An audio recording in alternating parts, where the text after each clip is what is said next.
Bonjour, soyez les bienvenus sur ce plateau et merci d'être fidèles aux enquêtes impossibles. Comme vous allez le constater, cette histoire ressemble à une longue descente aux enfers. Elle commence dans la verdoyante campagne australienne et elle se termine devant la Cour suprême quand, au terme d'un procès retentissant, le procureur compare cette histoire à la scène la plus insoutenable du film Le Parrain. Une seule différence, cette fois, les personnages sont bien réels et les conséquences de leurs actes sont indélébiles. Je travaillais à l'accueil du commissariat quand Paul Friend est venu déclarer la disparition de Paul Snabel. Monsieur Friend m'a dit qu'il était allé à une petite fête avec lui la semaine passée, qu'ils avaient tous les deux beaucoup bu. Ensuite, Paul Snabel est parti et personne ne l'a jamais revu. Il connaissait Paul depuis 6 ans. Il m'a dit que c'était quelqu'un de bien et qu'il n'avait pas d'ennemis. Et qu'il était inquiet pour lui. La police apprend que la voiture de Paul Snabel est toujours devant chez lui, mais que sa moto a disparu. D'abord, j'ai cru qu'il était parti faire un tour en moto et qu'il n'était pas revenu. Je me suis dit qu'il était peut-être parti avec des amis, mais il n'était pas du genre à ne pas donner de nouvelles du tout. Le frère et la sœur sont très proches. Quelques mois plus tôt, Paul a conduit son unique sœur à l'hôtel pour son mariage. Ce jour-là, il était accompagné de Karen Randall. Ils étaient ensemble depuis 2 ans, c'était une relation assez houleuse qui cessait et reprenait. Et 2 mois avant, Paul avait agressé Karen, à qui il avait laissé un œil au beurre noir.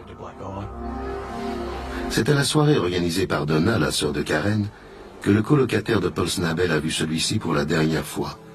Mais la police apprend qu'il a ensuite été vu chez Karen. Paul et Donna s'y sont rendus après la fête. Karen allait déménager, et donc elle faisait ses cartons, et Paul était censé l'aider. Mais au lieu de ça, Paul a continué à boire. Ce qui a vraiment agacé Karen, qui lui a demandé alors de partir. À 17h ce jour-là, il est parti avec sa moto, et c'est la dernière fois qu'il a été vu vivant.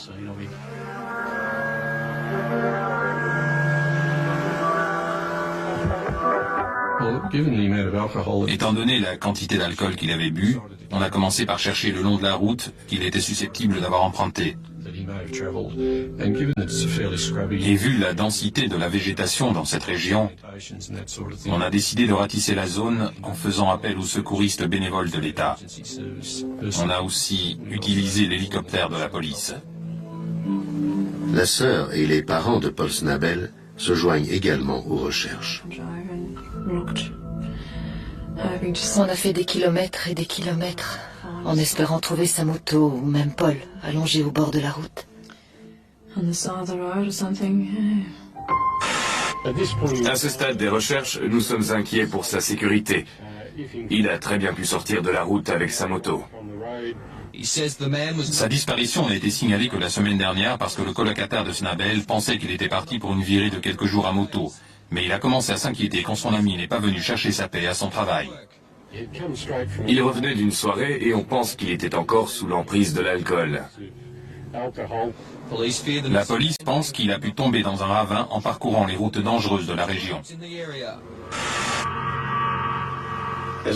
Grâce à la couverture médiatique de l'affaire, une femme nous a appelés en disant que son fils avait trouvé des pièces de moto à la décharge. J'ai trouvé les plus grosses pièces de ce côté. La majorité des pièces étaient là? Par là, ensuite, de l'autre côté, j'ai trouvé le phare, juste là. C'était une pièce égarée, mais les autres... Toutes les pièces étaient là, sauf le phare, juste ici. Peu de temps après, on a reçu un appel disant qu'il y avait aussi des pièces de moto un peu plus loin, à la décharge de Yinha. On a trouvé la selle de la moto. Où l'avez-vous trouvé? Vous pouvez nous montrer? Je ne sais pas trop. À peu près là. C'était caché sous d'autres ordures? Non, c'était sur le dessus. Vous avez vu d'autres choses qui pourraient ressembler à une pièce de moto? Un réservoir d'essence, Et ce qu'il y a devant. Où était le réservoir? Juste là. Là-bas. Les informations s'accumulaient rapidement. On a fermé les 2 décharges et les recherches ont duré pendant 3 jours. Pièce par pièce, les policiers extraient de la décharge la quasi-totalité d'une moto. Et cette moto reconstituée pourrait bien être celle de Paul Snabel. Mais le plus intéressant, c'est que certains câbles sont retrouvés soigneusement enroulés et emballés dans des sacs en plastique. Paul aurait-il méthodiquement organisé sa propre disparition? Un groupe d'adolescents a retrouvé plusieurs pièces de moto à la décharge de Bellara le 8 novembre, soit 3 jours après la disparition de Paul Snabel. Les pièces ont été identifiées comme appartenant à la moto 250 cm3 rouge et blanche de Snabel. On est sûr de nous. On a l'avis d'un de ses amis et d'un mécanicien qui a récemment fait des réparations sur la moto. Ils affirment tous les deux qu'il s'agit bien de la moto de Snabel. D'après ce qu'on savait, Paul Snabel adorait sa moto. Mais le fait de la disséquer, de la mettre en pièces, ne correspondait pas au profil qu'on avait établi. Mais certains de ses amis nous ont dit qu'il avait peut-être une intention de quitter la Trobe Valley et de partir pour l'ouest du pays. Il aurait donc pu orchestrer sa propre disparition. On a reçu l'appel d'un agriculteur qui avait retrouvé un moteur dans son étang. On s'est rendu sur place pour l'examiner, mais le numéro de série avait été effacé. Je m'y connais un peu en moto et j'ai tout de suite vu qu'il provenait du même modèle que la moto de Snabel. Quelle que soit la personne responsable, elle ne voulait pas qu'on retrouve l'origine du moteur. C'était donc une découverte très importante. L'étang se trouvait dans l'alignement des 2 décharges. On a donc décidé de sonder tous ceux qui se trouvaient dans le même périmètre. On recherchait d'autres pièces de moto et on savait qu'on allait peut-être retrouver un corps.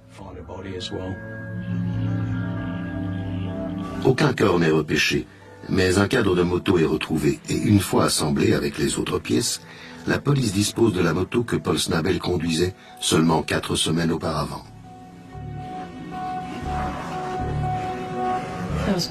J'étais très inquiète pour lui. J'ai su qu'il s'était passé quelque chose de terrible. Et si sa moto n'était plus là, c'est qu'il était parti lui aussi. On ne pouvait pas encore parler de meurtre, c'était encore un cas de personne disparue. Il n'y avait pas de corps, pas de scène de crime, des éléments essentiels dans une affaire de meurtre. On s'est dit qu'il fallait inspecter le dernier endroit où il avait été vu. Et c'était chez Karen. On a obtenu un mandat pour essayer de trouver d'autres indices. On a regardé partout autour de la maison et malheureusement on n'a rien trouvé qui puisse nous aider. On a interrogé Rona Hinney qui vivait avec Karen dans la maison de Merbu.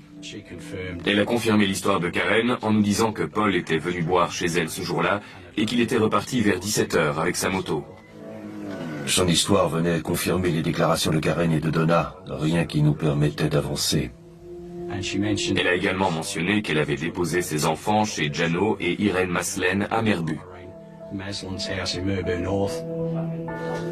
Malgré l'absence de ces 2 personnes à la fête, la police choisit de les ajouter à la longue liste de noms collectés pour l'enquête. Sur notre liste, on a mis les dernières personnes susceptibles de l'avoir vu d'un côté et les amis et autres personnes de son entourage de l'autre. À ce stade de l'enquête, les policiers doivent choisir entre 2 hypothèses. Soit Paul Snabel a décidé de changer de vie sans en informer ses proches. Mais dans ce cas, pourquoi a-t-il détruit sa moto, son bien le plus précieux? Soit il a été assassiné, son agresseur ayant dépecé sa moto pour effacer les preuves. Parmi les indices récoltés dans la décharge, l'un d'entre eux intrigue les enquêteurs. Pourquoi des câbles de sa moto ont-ils été enveloppés dans des sacs en plastique?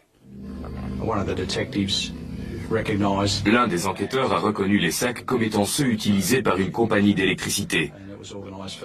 On a donc fait appel à un employé de l'entreprise pour qu'il vienne nous donner son avis. Et il a confirmé que c'était bien les sacs qu'ils utilisaient et qu'ils étaient généralement accessibles à tout le monde. À la suite de cette information, les noms des employés sont comparés aux personnes figurant sur la liste de noms de la police. Peu de temps après, on a découvert que Jano Maslen travaillait dans cette compagnie. Jano Maslen fait partie des centaines de personnes qui travaillent à la compagnie d'électricité. Il n'a aucun casier judiciaire, mais sachant qu'Irène, sa femme, est une amie d'une connaissance de Paul, la police décide de leur rendre une petite visite. On a obtenu un mandat et on est allé chez Jano et Irène Maslen. On a parlé à Irène, qui nous a dit que la première fois qu'elle avait entendu parler de Paul Snabel et de sa disparition, c'était aux informations. Jano nous a dit que le jour de la disparition de Paul, le 5 novembre, il était chez lui en train de creuser un trou dans son jardin où ils allaient mettre une piscine. Ensuite, on a fouillé le garage et on a retrouvé des sacs plastiques provenant de la compagnie d'électricité, le même genre de sacs que ceux retrouvés dans la décharge.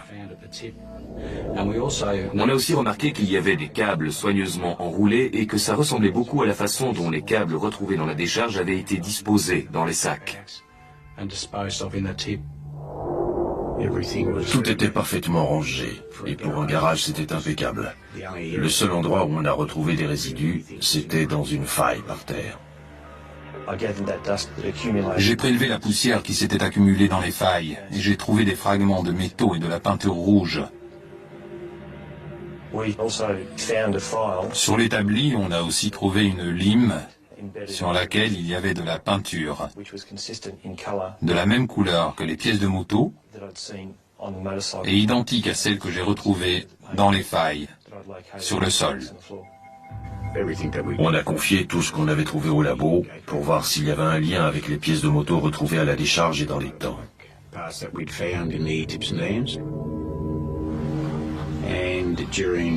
Ensuite, j'ai décidé de retourner interroger Jano et Irène Maslen pour voir s'ils pouvaient nous faire une déposition sur ce qu'ils avaient fait ce jour-là.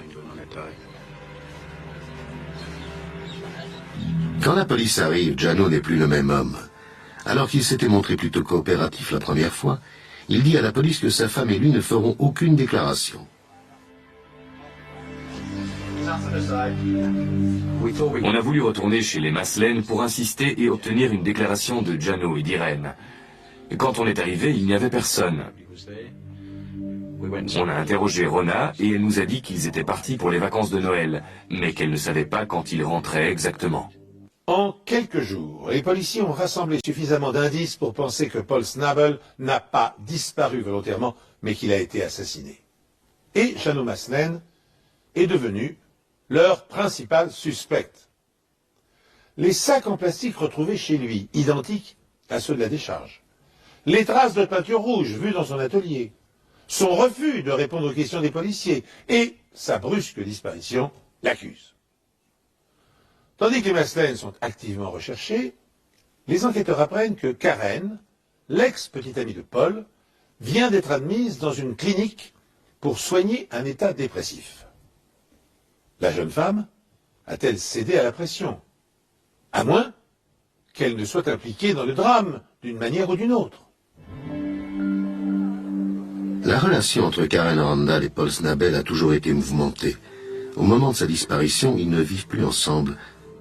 Karen est pourtant l'une des dernières personnes à l'avoir vue. Quand on est allé voir Karen à l'hôpital, elle était très fragile moralement. On ne croyait pas à son implication dans la disparition de Paul, mais on sentait qu'elle en savait plus que ce qu'elle voulait bien nous dire.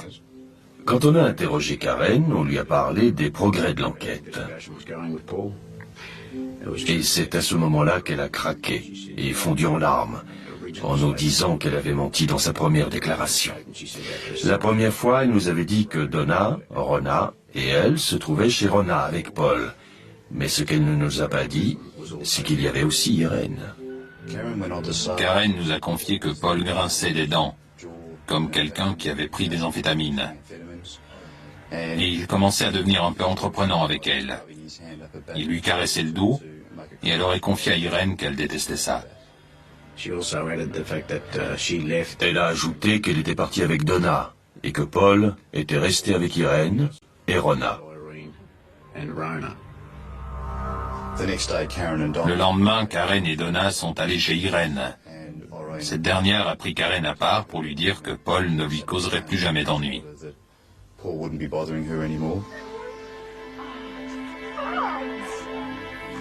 Elle s'est effondrée et s'est mise à pleurer. Irène lui a dit qu'elle devait se contrôler, sans quoi elle risquait d'avoir des problèmes. Après cela, elle a compris que Paul avait été assassiné. La police interroge Donna qui confirme les dires de sa sœur, tout en ajoutant quelques détails. Elle nous a dit que sa déclaration, celle de Karen et de Rona, avait été concoctée par Irène Maslen, qui les influençait dans tout ce qu'elle devait dire à la police. Et quelques jours plus tard, la police apprend que Donna a reçu une visite nocturne.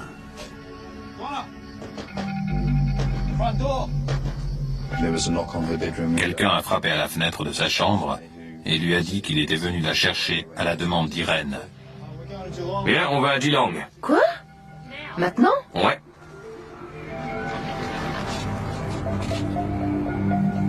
Lorsqu'elle arrive à la maison de vacances d'Irène, elle est conduite à l'écart. Rona Hiney est présente elle aussi.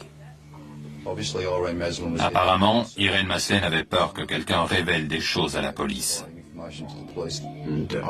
Irène avait peur que Karen dise quelque chose et a demandé à Donna de s'occuper de l'affaire Terre.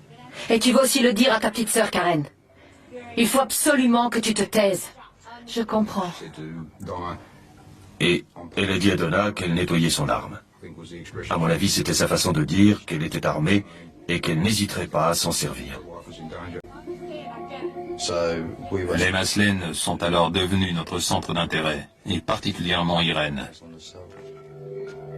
On est allé là où les Maslen étaient censés séjourner. On a frappé à la porte et c'est un certain Ian Gillen qui nous a ouvert. Il nous a dit que les Maslen étaient bienvenus ici, mais qu'on les avait manqués parce qu'ils étaient partis la veille. Grâce à ces informations, les policiers entrevoient l'ombre d'une conspiration. Sous l'autorité d'Irène Maslen, les amis de Karen se sont-elles coalisés pour éliminer Paul? Pour en avoir confirmation et déterminer le rôle joué par chacun, les enquêteurs interrogent Donna, la jeune sœur de Karen. Sans doute pour alléger sa conscience, cette dernière raconte alors ce qui s'est réellement passé le jour où elle a emmené Paul dans la maison isolée qu'occupaient Karen et Rona. J'étais sur le canapé et je crois que Karen était sur le lit de Rona. Je les ai entendus parler. Elle voulait faire une injection d'amphétamine à Paul. Qui disait ça? Rona et Irène. Finalement, elles ont réussi à le convaincre. Ils étaient là dans la cuisine. Et quand j'ai rouvert les yeux, ils n'étaient plus là. Et puis, je les ai vus ressortir de la salle de bain. Irène Maslen a confirmé plus tard qu'elle lui avait fait une injection, mais que c'était un mélange d'amphétamine et de solution acide. Et elle m'a dit, sors d'ici parce qu'il va tomber, et si tu veux pas voir ça, il vaut mieux que tu partes. Ou quelque chose comme ça. Elle s'attendait à ce qu'il s'écroule dès qu'elle lui aurait injecté le produit. Et à ce moment-là, Karen et Donna sont partis.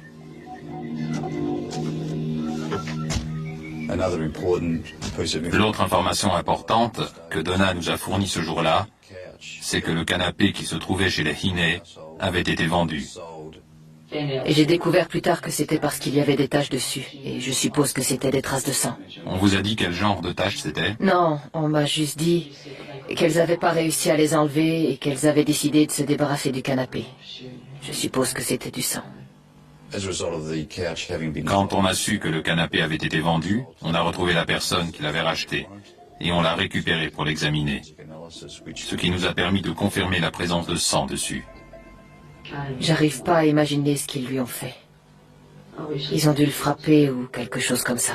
À ce stade, l'enquête avait fait un grand bond en avant, On savait avec certitude qu'Irène Maslen était impliquée et qu'elle avait probablement blessé, voire tué Paul Snabel. Rona Hine faisait aussi partie de nos principaux suspects, mais on ne savait pas où les trouver, ni à quel moment on allait pouvoir les coincer. La police est convaincue de la culpabilité d'Irène Maslen et de Rona Hine dans la disparition de Paul Snabel. Mais les deux femmes, ainsi que le mari d'Irène, sont pour le moment introuvables. Lorsque les enquêteurs avaient voulu voir les Maslen, ils avaient fait la connaissance de Ian Gillan. À ce moment-là, il avait peu de choses à dire. Mais Ian Gillan les recontacte par la suite pour leur dire qu'il se trouvait avec les Maslen le jour de la disparition de Paul. Il nous a dit qu'il était présent chez les Maslen le 5 novembre pour creuser les fondations de la piscine. Et ça vous a pris une bonne partie de la journée? Oui. Mais à un moment, Jano Maslen a quitté la maison pour revenir 2 heures plus tard, avec une remorque transportant une moto. Elle a dit qu'il fallait la démonter. Qui a dit ça? Irène, Et qui a participé à ce démontage? Jano, Irène, Rona et moi. On vous a dit d'où venait cette moto et pourquoi il fallait la démonter? Non, on m'a juste dit qu'il fallait la démonter et s'en débarrasser. Il montre ensuite à la police l'endroit où les pièces de moto ont été éparpillées. Que s'est-il passé ici? Jano a jeté une roue dans l'eau, mais elle n'a pas coulé. Alors il a pris le moteur et il l'a lancé dedans. Ensuite, on est remonté dans la voiture et j'ai dit qu'il y avait un autre étang un peu plus loin. Alors on y est allé. Et ici, qu'est-ce qui s'est passé? On a jeté d'autres pièces, dont le cadre de la moto. Et ici? J'avais un sac rempli de petites pièces emballées dans des sachets. On s'est séparés et on les a éparpillées un peu partout. La décharge était pleine à craquer ce jour-là. C'était quel genre de sachet? Des sacs en plastique transparent. Est-ce qu'à un moment donné, vous avez compris que la moto que vous aviez démontée appartenait à Paul Snabel? Non. Les informations fournies par Ian Gillan venaient confirmer nos doutes sur ce qu'il s'était passé dans le garage des Maslen. On se disait qu'on allait enfin voir le bout du tunnel. Mais étant donné le déroulement des événements, on s'attendait aussi à ce que d'autres informations arrivent. Au moment où Ian Gillan raconte sa version des faits, qui confirme l'hypothèse du meurtre de Paul Snabel, les Maslen et Rona Hine reviennent en ville. Les 3 suspects sont aussitôt arrêtés et interrogés.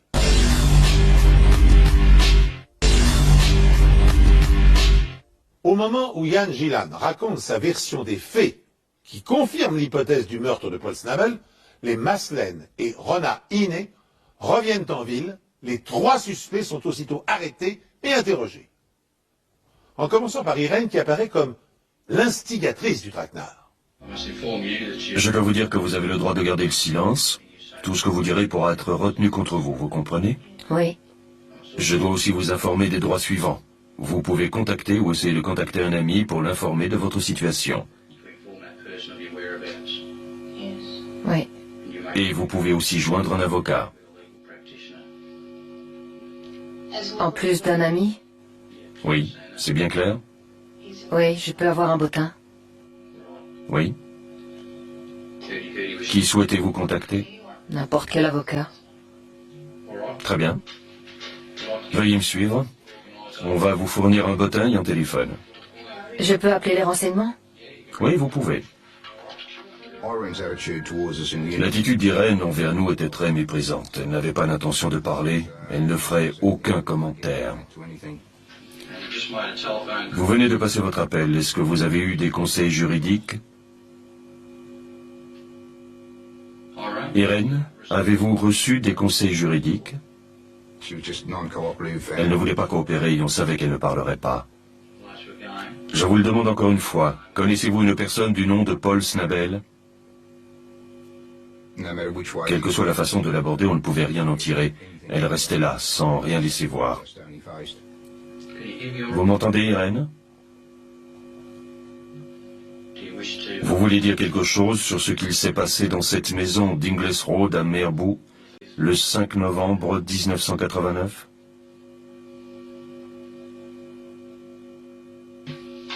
Irène, vous êtes en état d'arrestation pour le meurtre de Paul Snabel le 5 novembre 1989.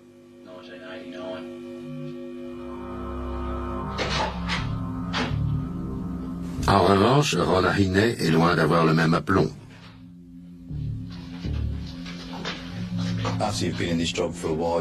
À force de faire ce travail, vous commencez à avoir l'habitude d'interpréter le langage du corps et de lire dans le comportement des gens. Et le comportement de Rona Hiney nous disait qu'on avait peut-être touché le gros lot avec elle. On voyait très bien qu'elle était inquiète parce qu'elle ne savait pas ce qu'on savait sur cette histoire et sur son implication dans le meurtre de Paul Snabel. Vous connaissez un certain Paul Snabel? Oui, Et comment le connaissez-vous? par Karen Randall, mon ex-colocataire.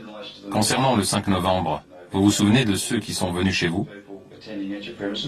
Oui, C'était qui? Donna et Paul. Et que s'est-il passé quand Donna et Paul sont arrivés? On a bu un café. Rona était très nerveuse et très inquiète en voyant sa première déclaration sur le bureau. Cette déclaration est-elle exacte? Je n'ai pas de commentaire à faire dessus. Pas de commentaire. Non. Et est-ce qu'il y a une raison pour que vous ne vouliez pas faire de commentaire sur la déclaration que vous avez faite à la police? Non, pas vraiment.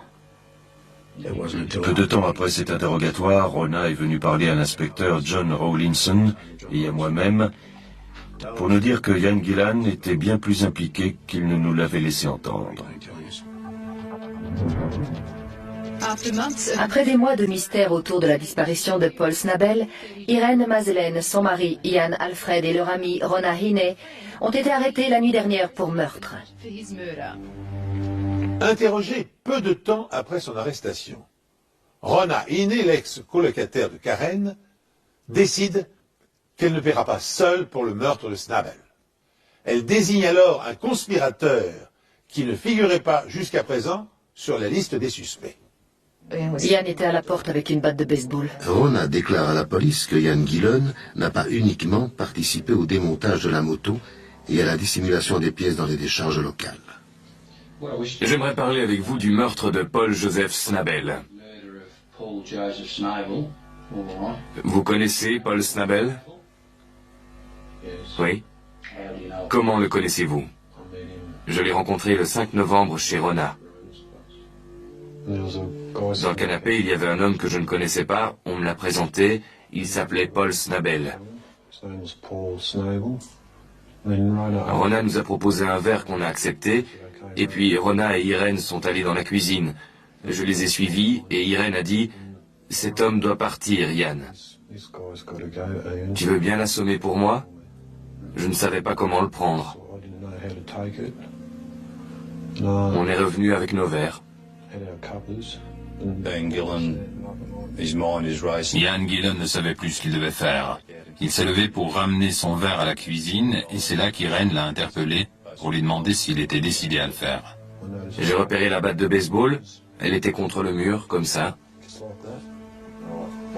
Que s'est-il passé Je ensuite? suis resté planté là pendant au moins 5 à 10 minutes, parce que je ne voulais pas le faire. À quoi vous pensiez à ce moment-là? Je me disais que je ne pouvais pas le faire, que je n'avais pas envie de le faire. Ian était debout à côté de la porte avec une batte de baseball et j'ai quitté la pièce pour aller dans la chambre de mon fils où je suis resté un petit moment. Irène est entrée et je lui ai dit qu'il valait peut-être mieux que Ian emmène Paul dehors, qu'il lui mette une correction et le renvoie chez lui. Et ensuite? Je suis entré dans la pièce avec la batte de baseball vers le bas, comme ça.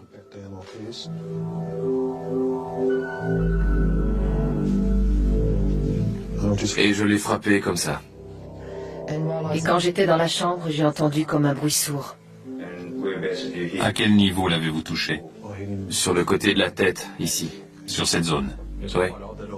J'ai trouvé ça bizarre que Ian n'ait pas hésité à frapper Paul Snabel avec une batte de baseball alors qu'il le connaissait depuis seulement 30 minutes.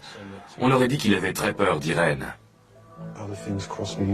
Et puis des tas de choses m'ont traversé l'esprit. Je me suis dit que si je le faisais pas, ça pourrait être moi le prochain. Il fallait que je le fasse. Dans quel état était-il après le choc? Il s'est affaissé sur le côté de la chaise et du sang a coulé sur le tapis. Montrez-moi à quel endroit le sang coulait. À peu près là. Comme il n'y avait pas de tache apparente, on a soulevé la moquette et en dessous il y avait ce qui pouvait être du sang. On a tout de même fait un test qui a confirmé qu'il s'agissait bien de sang.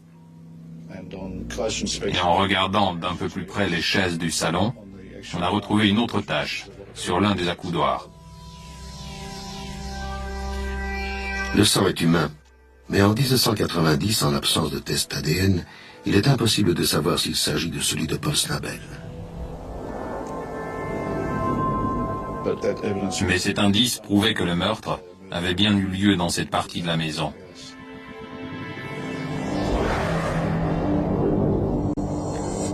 Mais la mort est-elle due au coup à la tête ou à ce que Ian Gillan s'apprête à dévoiler?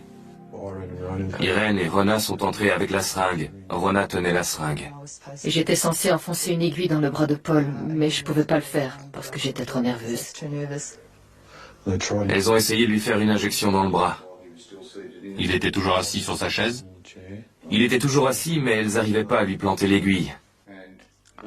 Et pourquoi ne l'avez-vous pas fait? J'étais trop nerveuse pour le faire et trop terrifiée. Le produit était dans la seringue? Oui, Il y avait autre chose dans la seringue? oui. C'était quoi? Des amphétamines et de l'acide. C'est ce qu'il y avait dans la seringue. Oui. À ce moment-là, Paul a commencé à émettre des sons qui montraient qu'il allait se réveiller. Et Gillan n'arrivait toujours pas à croire ce qu'il avait fait. Mais Irène lui a demandé de le frapper encore une fois. Je lui ai donné un autre petit coup et il est retombé. Après le deuxième coup de batte, il y avait du sang partout. Ian Gillan s'est précipité à l'extérieur pour prendre de l'air. Ian était dehors, il ne se sentait pas bien. Et puis je suis sortie aussi parce que je commençais à me sentir mal. Je peux être grossière? Ouais. Parce que j'ai dit, c'est vraiment la merde, je veux partir d'ici. Et Ian a dit oui. Je suis rentré et j'ai vu qu'Irène avait un sac plastique dans la main. Elle s'est dirigée vers Paul et lui a mis sur la tête avant de le fermer en lui enroulant un bandeau autour du cou. Il était toujours sur la chaise? Oui. 20 à 25 minutes plus tard, j'ai vu qu'il ne respirait plus.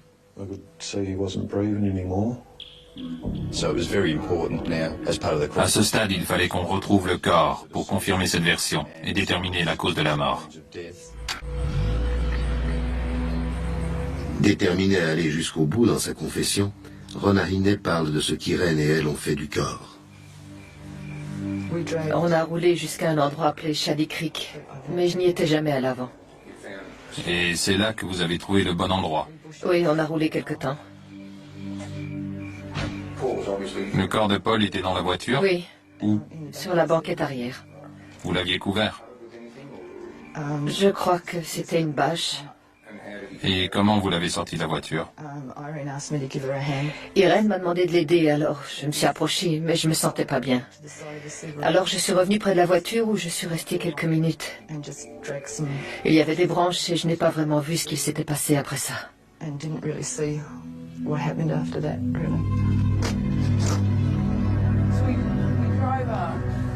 Rona conduit les enquêteurs à l'endroit où elle s'est rendue avec Irène 10 semaines auparavant.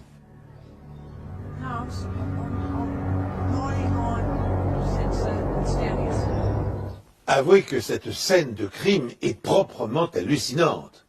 4 jeunes femmes ont attiré dans un piège l'ex-fiancé de l'une d'entre elles avec l'intention de le tuer de sang-froid. Un garçon, Ian Gillan, qui n'a jamais vu la future victime auparavant, s'est joint à la bande. Puis, méthodiquement, avec un cynisme inconcevable, les comploteurs s'acharnent à mettre en œuvre leur plan diabolique, en injectant tout d'abord dans les veines de Snabel un mélange d'amphétamine et d'acide, puis en le frappant à la tête à 2 reprises avec une batte de baseball. Mais les coups ne l'achèvent pas, Et comme ce n'est toujours pas suffisant, Irène Maslen l'étouffe avec un sac en plastique. Excepté les cinéastes spécialisés dans les films d'horreur, qui pourrait imaginer infliger un tel châtiment à un innocent? Rona est incapable d'indiquer aux policiers où le corps de Paul a été déposé. Son témoignage et celui de Jan Gilan permettent néanmoins d'établir le mobile du meurtre. Et en découvrant la vérité, les enquêteurs sont sous le choc. Jan Gilan a avoué que Paul avait été tué. Et je l'ai frappé comme ça. Et il en a également donné la raison. On a aussi vu Irène dans ce garage. Ouais. Elle avait un récipient et une seringue à la main. Je lui ai demandé ce qu'elle faisait et elle m'a dit qu'elle la remplissait. Elle m'a dit que Paul devait mourir parce qu'il frappait tout le temps Karen. Mais que Karen était trop effrayée pour le dire à la police. Il fallait qu'il meure avant de la tuer. Une déclaration confirmée par Rona. Mais les deux femmes ne sont pas les seules à avoir préparé ce meurtre. Vous en avez parlé avant, je suppose. 2 jours. 2 jours.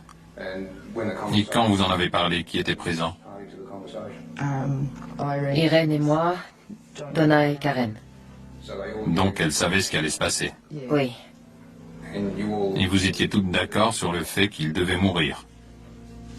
Oui. J'étais choqué par cette information parce que Karen et Donna nous avaient beaucoup aidés dans notre enquête. Et de témoins majeurs, elles sont devenues les principaux suspects. À partir de là, on devait les considérer comme des membres de la conspiration. Il fallait donc qu'on les interroge. On a eu une discussion au sujet de Paul. Irène voulait s'en charger. Elle voulait lui donner une leçon. Irène ne l'aimait pas. Elle ne l'aimait vraiment pas. Rona n'avait rien contre lui, mais après... Y avait-il une raison pour qu'Irène ne l'aime pas? Je crois que c'est parce qu'elle m'a vu avec un œil au beurre noir. Elle ne l'avait pas souvent rencontré et elle ne le connaissait pas vraiment. Mais elle a juste dit qu'elle voulait s'en débarrasser. Mais ça voulait dire quoi d'après vous? S'en débarrasser, je suppose qu'elle parlait de le tuer. On a découvert que tout le monde avait un rôle à jouer. J'étais censée l'amener à la maison de Merbou. Karen était censée l'attirer là-bas. On s'est dit que je serais la mieux placée pour l'attirer là-bas parce qu'il ferait ce que je lui demanderais de faire. Donna a donc organisé une petite fête et a invité Paul. Et pendant qu'il s'y trouvait, Karen l'a appelé pour l'inviter à venir chez elle. Donna a conduit Paul à la maison de Merbou et Irène et Rona étaient là. Leur rôle était de faire une injection d'acide à Paul, ce qui devait le tuer.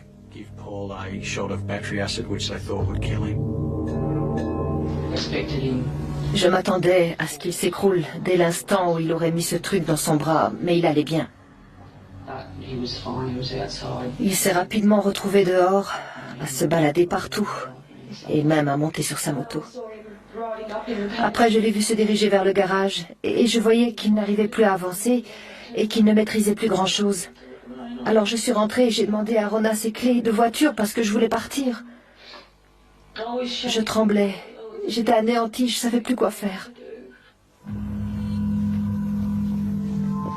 C'est à ce moment-là que Karen et Donna sont partis. Et quand elle a vu que l'injection ne faisait pas effet, Irène a fait appel à Jan pour frapper Paul avec une batte de baseball. Et comme il était encore en vie, Irène est intervenue en lui mettant un sac plastique sur la tête pour l'achever. Même si Paul était encore en vie au moment où Karen et Donna ont quitté la maison, elles ne pouvaient pas ignorer le sort qui l'attendait. Et elles n'ont rien tenté pour empêcher que le massacre se produise. Elles sont donc accusées de complicité de meurtre. Je pensais pas que ça allait vraiment arriver. Je suppose qu'après avoir entendu parler de l'acide, vous saviez ce qui arriverait à la personne à qui on injecterait ce produit. Je savais qu'elles en parlaient. Je savais que l'acide pouvait tuer. Et vous avez contacté Paul? Je crois pas. Vous ne l'avez pas appelé pour le prévenir ni alerter quelqu'un d'autre sur le fait qu'il ne devait pas se rendre à cette fête? Non, je ne l'ai pas contacté. Très bien. À ce moment-là, vous n'avez pas contacté la police, ni tenté d'alerter quelqu'un sur ce qui allait se passer après cette discussion. Non. Vous pouvez me dire pourquoi? Parce que j'avais peur. Je sais pas. Croyez-le ou non, mais j'avais peur. J'ai jamais participé à un truc pareil avant. On avait donc plusieurs personnes accusées de meurtre, mais on n'avait toujours pas de corps. Et bien sûr, il fallait absolument qu'on le retrouve pour rassembler les preuves scientifiques nécessaires pour confirmer la version des événements.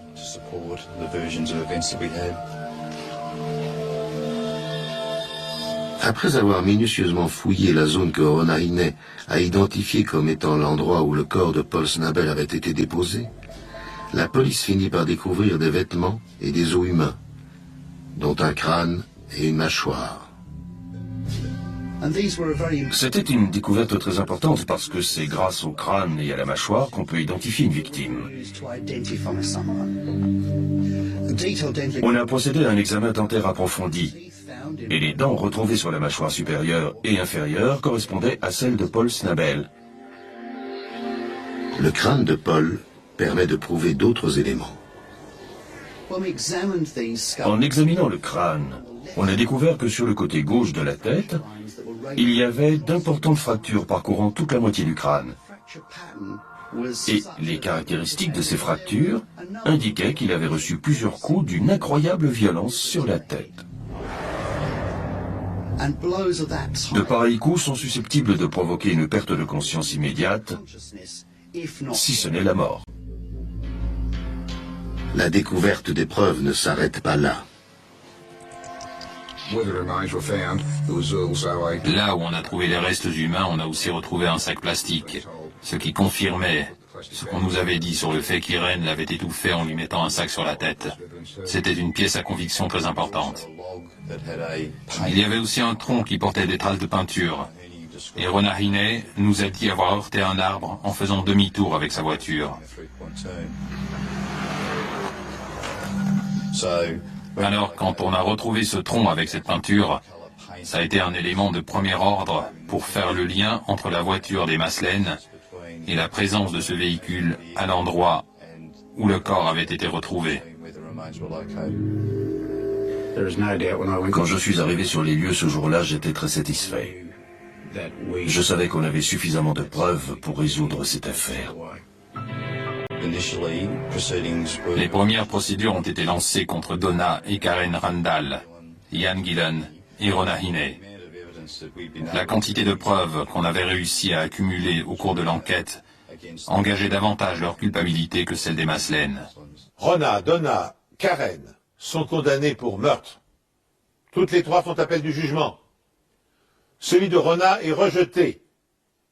Et la sentence est confirmée. Elle passera 10 années en prison. Les sœurs ont droit à un deuxième jugement. Elles sont déclarées coupables de tentative de meurtre et passeront 2 ans derrière les barreaux. Ian Gillan a été condamné pour homicide involontaire. Son cas n'a pas été traité de la même façon du fait qu'il n'était pas présent le jour de cette discussion. Il n'avait pas prémédité le meurtre de Paul Snabel. De plus, on n'a pas pu établir que son geste avait été la cause de la mort, étant donné la participation des autres accusés. Après la condamnation de Rona, de Ian et des sœurs Randall, on a utilisé les témoignages des 4 accusés pour prouver la culpabilité des Maslènes. Finalement, Irène Maslène décide de plaider coupable pour le meurtre de Paul Snabel. Elle passera 10 années en prison. Son mari est acquitté. J'ai du mal à savoir quel a été le véritable mobile du meurtre de Paul Snabel. On nous a dit des tas de choses. On nous a donné des informations au compte-gouttes. On nous a menti et à la fin de la journée, on avait une hypothèse assez claire sur la question. Mais quant à savoir si c'est la véritable raison, on ne pourra jamais en être sûr. On n'avait qu'1 an d'écart. On était assez proches. Et il a toujours aimé prendre soin de sa petite sœur. Il n'oubliait jamais de m'offrir des cadeaux pour mon anniversaire et pour Noël. Il me chouchoutait, il me disait souvent qu'il m'aimait. Il était toujours joyeux et très protecteur. Son meurtre est une vraie tragédie. Je n'arrive toujours pas à croire qu'ils aient pu faire ça. Dans cette affaire, on peut quand même s'étonner de la clémence de la justice australienne. Car non seulement le meurtre de Paul Snabel a été méthodiquement prémédité, mais il a été exécuté avec une sauvagerie extraordinaire. Reste une question récurrente. Pour quelle raison les 4 jeunes femmes et leurs complices se sont-ils acharnés sur Snabel? Il semble que l'initiative et l'organisation du meurtre reviennent à Irene Maslen. Terrorisant les autres, les menaçant de représailles, c'est elle qui avait décidé d'éliminer le fiancé de Karen car il se montrait parfois violent à son égard. À une manière effectivement radicale de le faire cesser. Ainsi prend fin cette émission. Merci de nous rester fidèles et rendez-vous prochainement sur cette antenne pour une nouvelle enquête impossible. La nuit où tout a basculé commence par un détail que personne n'a pris au sérieux, une voiture restée moteur coupé, phares éteints, garée de travers devant une maison parfaitement ordinaire, dans une rue où rien n'arrive jamais. Il est un peu plus de 22 heures, l'air est lourd, et dans les fenêtres voisines les téléviseurs diffusent les journaux du soir. Personne n'imagine encore que cette image banale deviendra l'icône d'un cold case, que ce silence discret va engloutir des années de certitude, ni que ce quartier paisible portera à jamais la marque d'une absence inexpliquée. Quelques minutes plus tard, une porte claque, ou peut-être est-ce seulement le vent, et à partir de cet instant précis, quelqu'un disparaît sans laisser de traces. Le lendemain matin, l'alerte se propage comme une onde de choc. Un proche appelle, inquiet, puis un autre, puis la police. Le nom de la victime circule à voix basse, répété avec incrédulité, comme s'il suffisait de le prononcer pour la faire réapparaître. On décrit une personne sans histoire, intégrée, connue pour sa ponctualité presque maniaque, incapable de ne pas prévenir. Les enquêteurs arrivent, notent l'heure, examinent la voiture, constatent l'absence de lutte évidente, pas de sang, pas de vitre brisée. Juste cette impression dérangeante que quelque chose cloche, que la scène est trop propre, trop calme, presque mise en scène. Très vite, le mot surgit dans les conversations, disparition mystérieuse. Les premières heures sont décisives, répètent les manuels. Les policiers interrogent les voisins, inspectent les poubelles, scrutent les trottoirs à la recherche d'un indice tombé dans la précipitation. On évoque un rendez-vous, une dispute récente, une dette imaginaire. Chaque piste semble plausible et s'effondre aussitôt. Les proches se rassemblent devant la maison, incrédules, oscillant entre l'espoir et la panique. Les journalistes arrivent, caméras braquées, phrases calibrées, une communauté sous le choc, une disparition sans explication.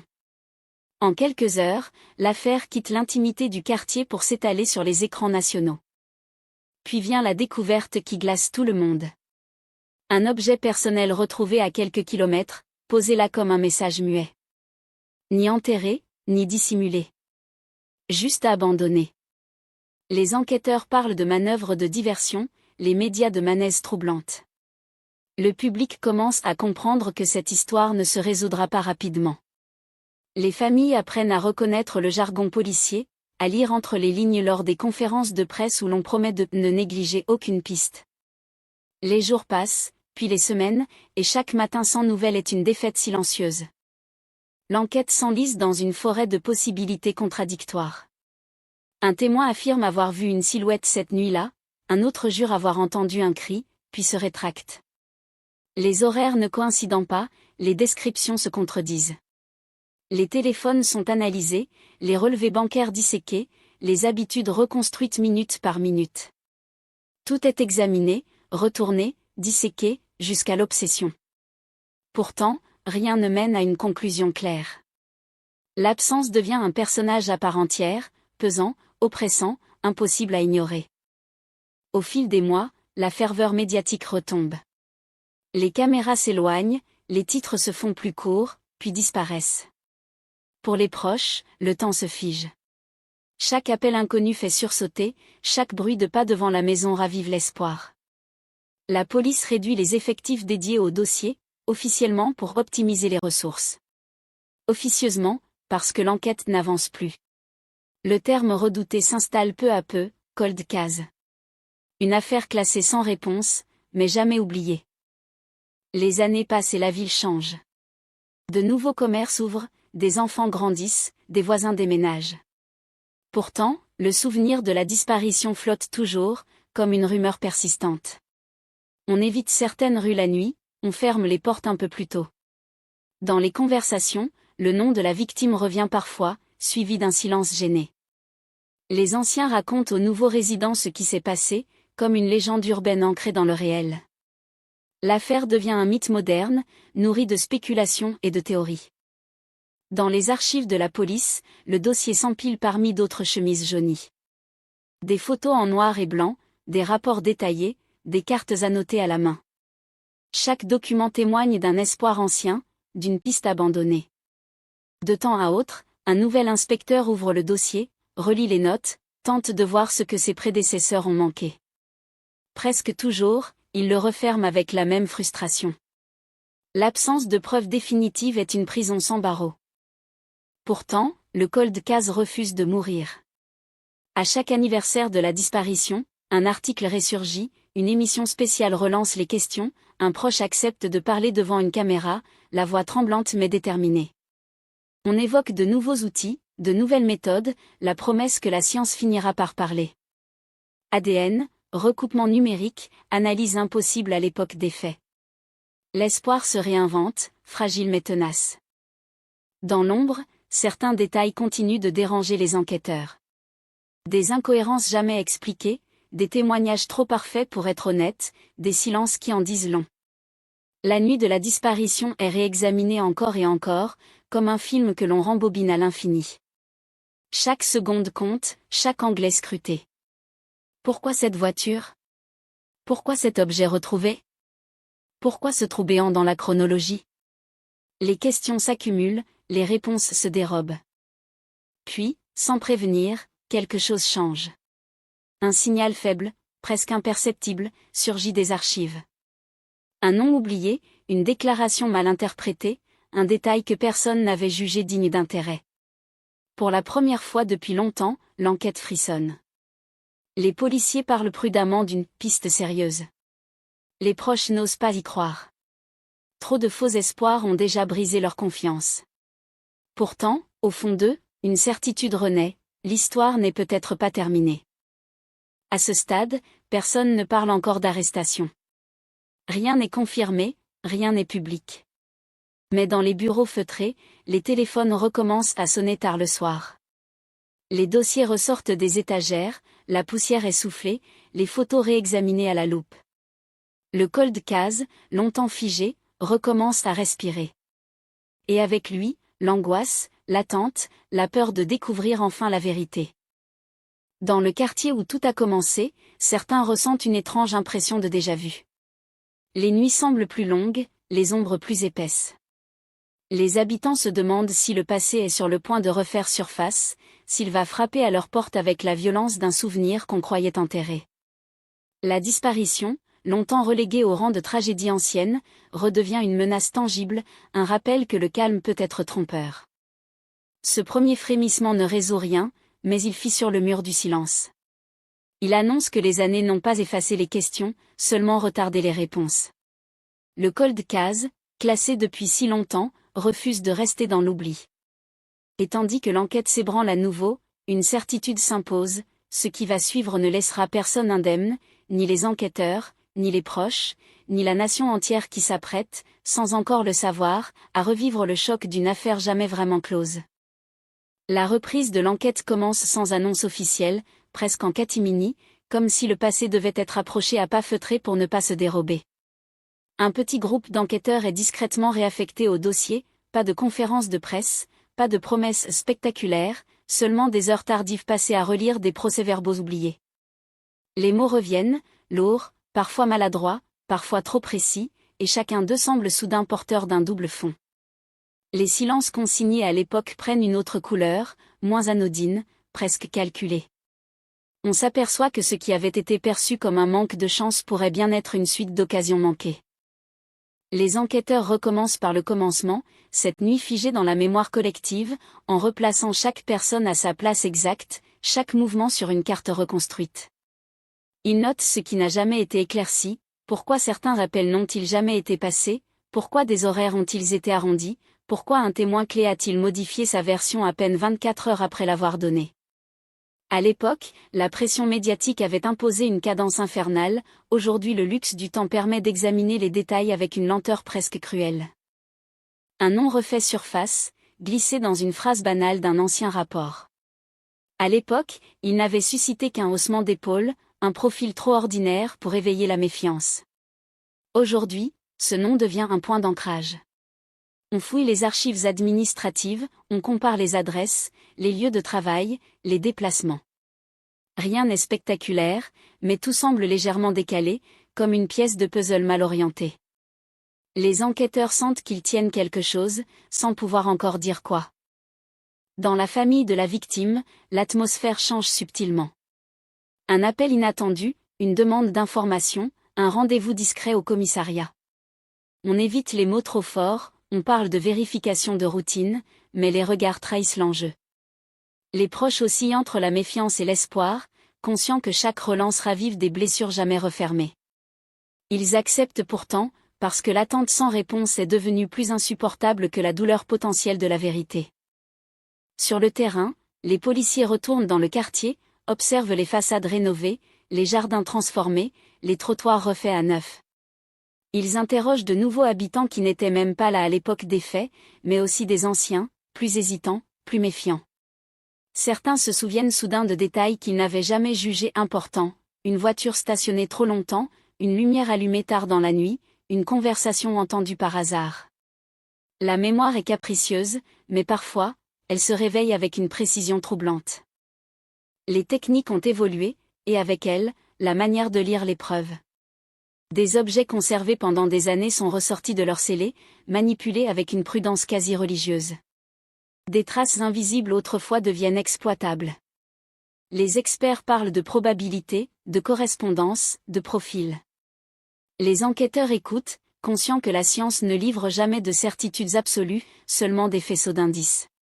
Mais dans une affaire où tout manquait, même une lueur est précieuse. À mesure que les analyses avancent, une chronologie alternative se dessine. Elle contredit certains récits admis depuis des années, remet en cause des alibis considérés comme solides.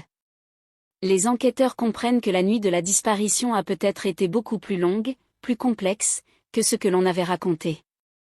Les heures se déplacent, les trajectoires se croisent différemment. La certitude que quelqu'un sait quelque chose s'impose, presque oppressante. Les médias commencent à sentir le frémissement. Quelques lignes dans la presse locale évoquent une réactivation du dossier. Rien de plus. Mais pour ceux qui ont suivi l'affaire dès le début, c'est suffisant pour allumer la flamme. Les forums s'animent, les théories refont surface, parfois délirantes, parfois étrangement lucides. La communauté se divise entre ceux qui veulent croire à une résolution prochaine et ceux qui redoutent une nouvelle désillusion. Dans les bureaux des enquêteurs, la tension monte. Chaque découverte est immédiatement confrontée à la peur de se tromper, de construire un château de cartes sur une interprétation fragile. Le passé a appris la prudence. Pourtant, les recoupements se multiplient. Un témoignage tardif correspond à une donnée technique récemment exploitée. Un déplacement ignoré à l'époque devient soudain central. L'idée que la vérité était là, à portée de main, mais dissimulée par le bruit et la précipitation, est à la fois stimulante et accablante. Un ancien témoin est recontacté. Sa voix a changé, plus lente, plus grave. Il hésite, se souvient, se contredit, puis se corrige. Il admet avoir tué certaines choses, par peur, par loyauté mal placée, ou simplement parce qu'il ne voulait pas être mêlé à une histoire trop lourde. Ces mots ne sont pas une confession, mais ils ouvrent une brèche. Les enquêteurs notent chaque phrase, conscients que la vérité se cache souvent dans les marges, dans ce qui n'est pas dit. La famille apprend que le dossier n'est plus figé. Pas encore de réponse, mais une promesse implicite, celle de ne plus abandonner. Les nuits redeviennent agitées, peuplées de questions sans réponse. Et pourtant, une étrange énergie circule, comme si l'attente prenait enfin un sens. Les proches commencent à imaginer l'impensable, que le silence puisse être rompu. Dans le quartier, les rumeurs reprennent. Certains habitants se demandent si quelqu'un qu'ils croisent depuis des années pourrait être lié à l'affaire. D'autres se replient, craignant que la vérité ne soit trop proche, trop dérangeante. Le passé, longtemps enfoui, refait surface avec une brutalité inattendue. Les rues familières semblent soudain chargées de secrets. Les enquêteurs, eux, avancent sur un fil. Chaque pas peut déclencher une avalanche médiatique ou s'effondrer dans le néant. Ils savent que la moindre erreur pourrait discréditer des années de travail renouvelé.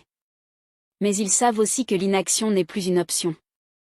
Le cold case, longtemps relégué au rang de tragédie insoluble, a repris une place centrale, exigeante, presque tyrannique.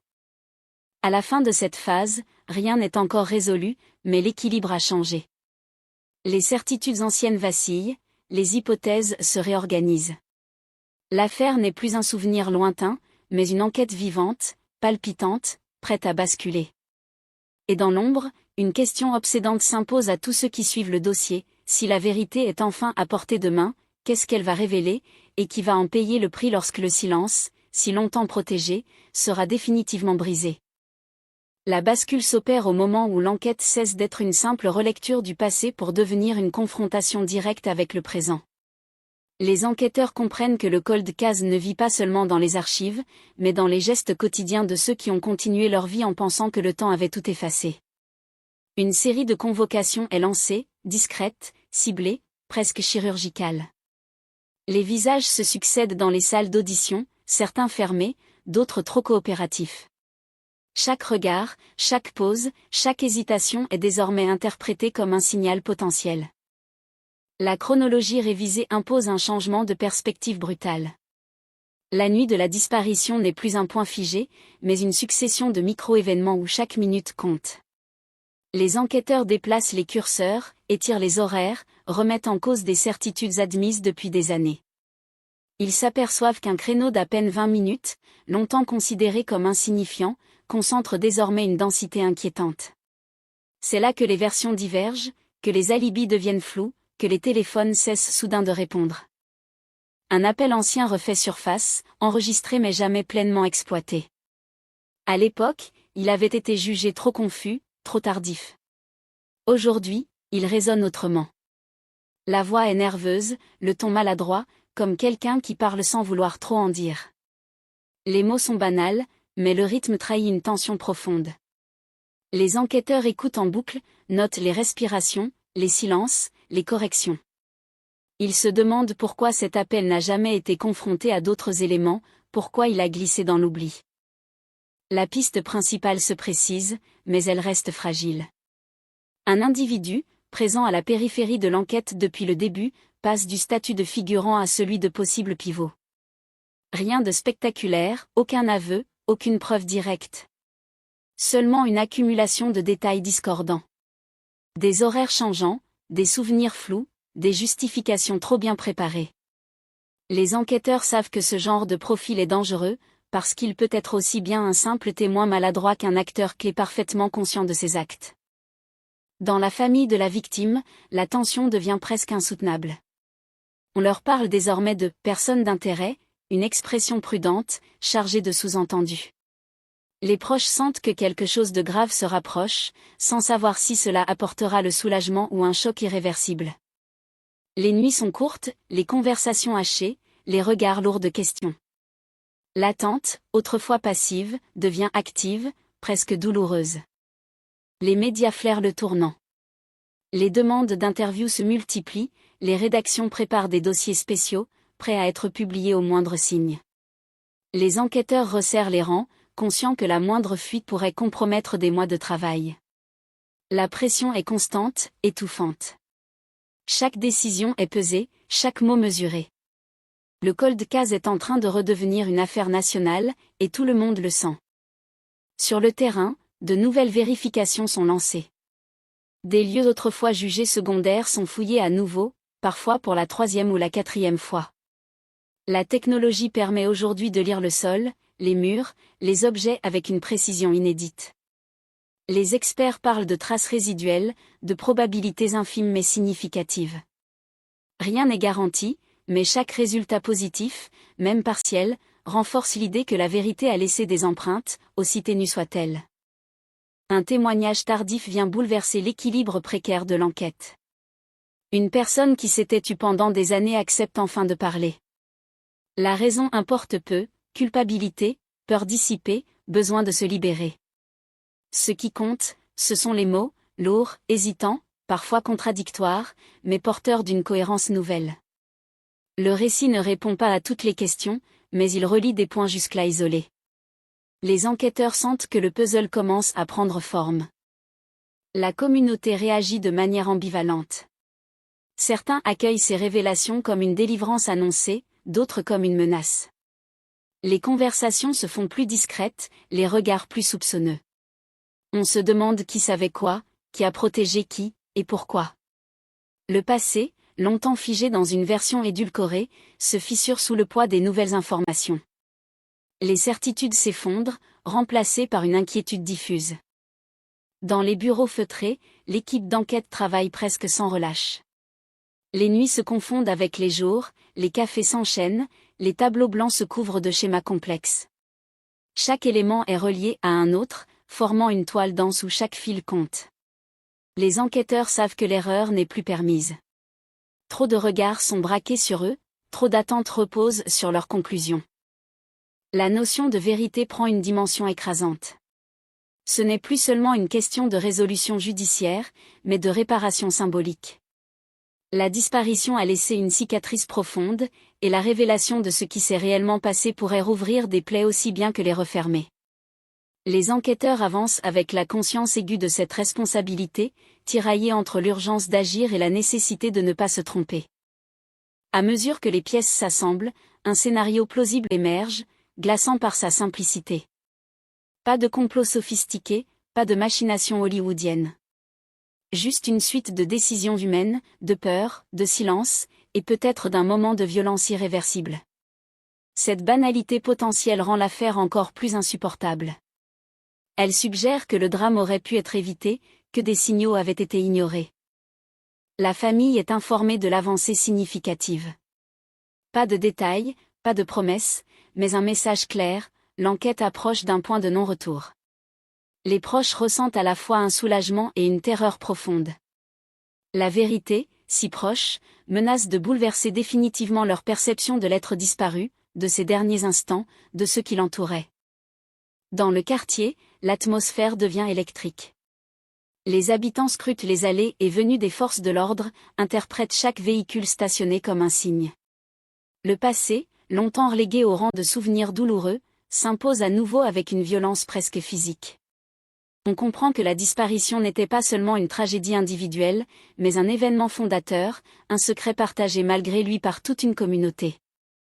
À la fin de cette étape, l'enquête n'a pas encore livré son verdict, mais elle a franchi un seuil irréversible. Le cold case n'est plus une énigme abstraite, mais une affaire incarnée, avec des visages, des responsabilités potentielles, des conséquences imminentes. Le silence qui avait protégé l'oubli se fissure de toutes parts. Et dans cette brèche, une certitude s'impose, lourde et implacable. La suite ne sera plus une simple recherche de réponse, mais un affrontement direct avec ce que des années de silence ont tenté de dissimuler. Le point de non-retour est atteint le jour où les enquêteurs décident de confronter les versions plutôt que de les collecter.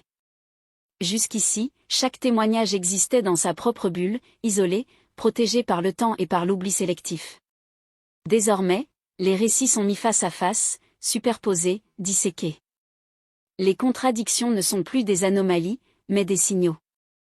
On ne cherche plus à comprendre ce qui s'est passé, on cherche à comprendre pourquoi certaines choses ont été dites, et pourquoi d'autres ont été tues. Le cold case change de nature, il devient une enquête sur le mensonge. Les auditions prennent une autre tonalité. Les questions sont plus précises, plus serrées, moins indulgentes. Les enquêteurs n'élèvent jamais la voix, mais chaque silence est prolongé, chaque hésitation laissée en suspens jusqu'à devenir inconfortable. Certains témoins résistent, s'accrochent à des souvenirs figés depuis des années. D'autres commencent à vaciller, pris au piège de leurs propres incohérences.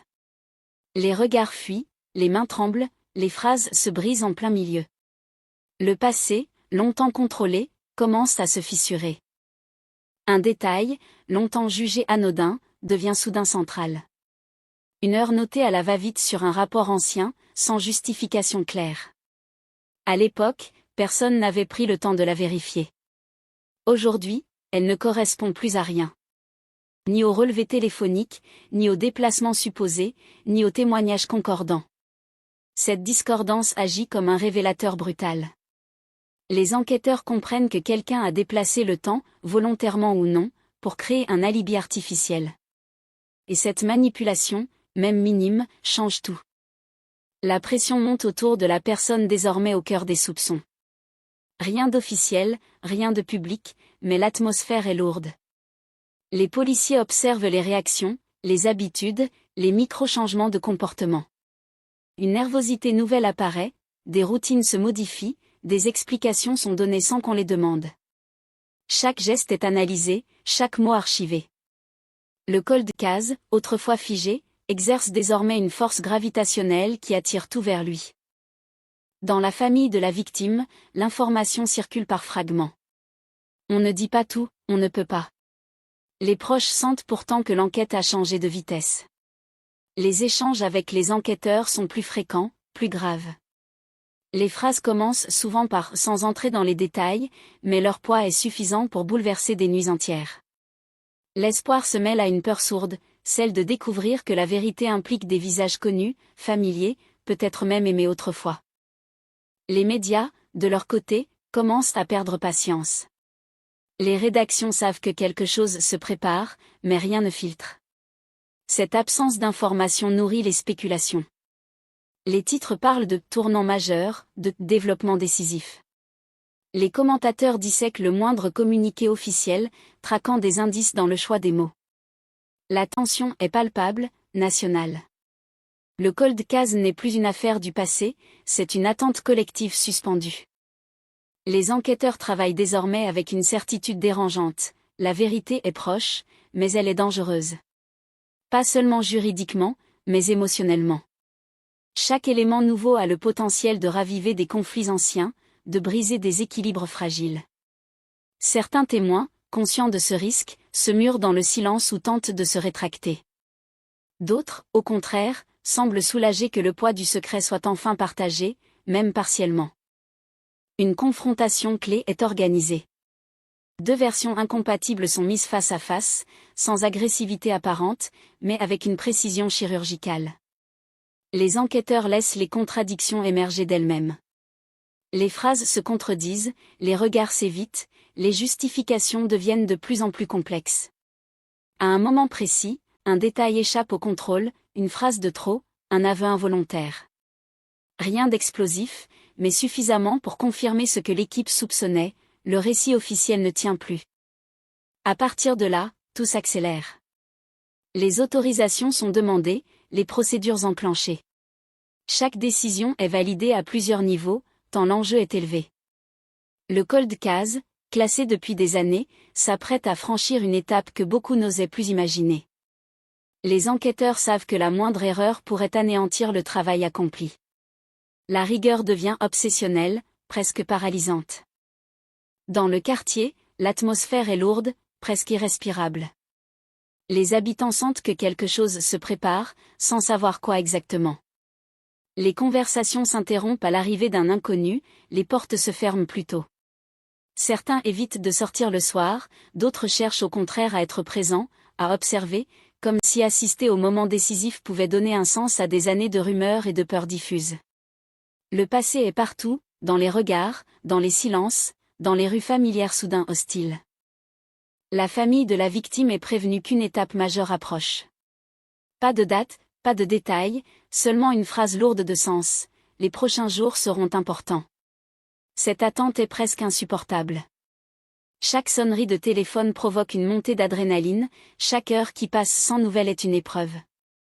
Les proches oscillent entre le désir de savoir et la crainte de ce que cette connaissance pourrait détruire. Les enquêteurs, eux, avancent avec une lucidité glaciale. Ils savent que la résolution d'un cold case n'est jamais une victoire simple. Elle apporte des réponses, mais aussi des conséquences irréversibles. Elle expose des responsabilités, parfois longtemps dissimulées, parfois partagées. Elle force une communauté entière à regarder en face ce qu'elle a préféré ignorer. Cette conscience rend chaque pas plus lourd, mais aussi plus nécessaire. À mesure que les éléments convergent, un scénario s'impose avec une cohérence troublante. Les silences, les contradictions, les manipulations mineures s'alignent pour dessiner une réalité longtemps fragmentée. Ce n'est pas encore une preuve définitive, mais c'est suffisamment solide pour justifier une action décisive. Le cold case, longtemps symbole d'impuissance, devient soudain une menace pour ceux qui avaient compté sur l'oubli. La nuit précédant cette étape cruciale est lourde de tension. Dans les bureaux, les lumières restent allumées tard, les dossiers ouverts, les écrans figés sur des données essentielles. Personne ne parle de triomphe. Tout le monde pense aux conséquences. Le passé, enfin rattrapé, s'apprête à frapper avec la force d'une vérité trop longtemps différée. Et tandis que la ville s'endort, sans savoir qu'un seuil est sur le point d'être franchi, une certitude s'impose dans l'esprit de ceux qui mènent l'enquête: demain, le cold case cessera d'être une simple énigme. Il deviendra un choc. Un choc capable de bouleverser des vies, de relancer une émotion nationale, et de prouver que même les silences les plus longs finissent toujours par céder sous le poids de la vérité. Le matin où tout bascule ne commence pas par des sirènes, ni par un déploiement spectaculaire. Il débute dans un calme presque trompeur, un silence tendu qui enveloppe les bureaux de l'enquête comme un brouillard épais. Les enquêteurs arrivent tôt, plus tôt que d'habitude, conscients que chaque minute à venir sera scrutée, analysée, disséquée. Les dossiers sont alignés, les procédures relues une dernière fois. Rien n'est laissé au hasard. Le cold case, longtemps enfermé dans les marges du système, est désormais au centre de toutes les attentions. L'ordre est donné avec une sobriété glaçante. Pas de discours, pas d'effet d'annonce. Les mots sont courts, précis, définitifs. Une interpellation est programmée. Le nom circule à voix basse, comme s'il pouvait encore s'échapper. Pour ceux qui ont travaillé des années sur l'affaire, ce moment a un goût étrange, mélange d'adrénaline et de crainte.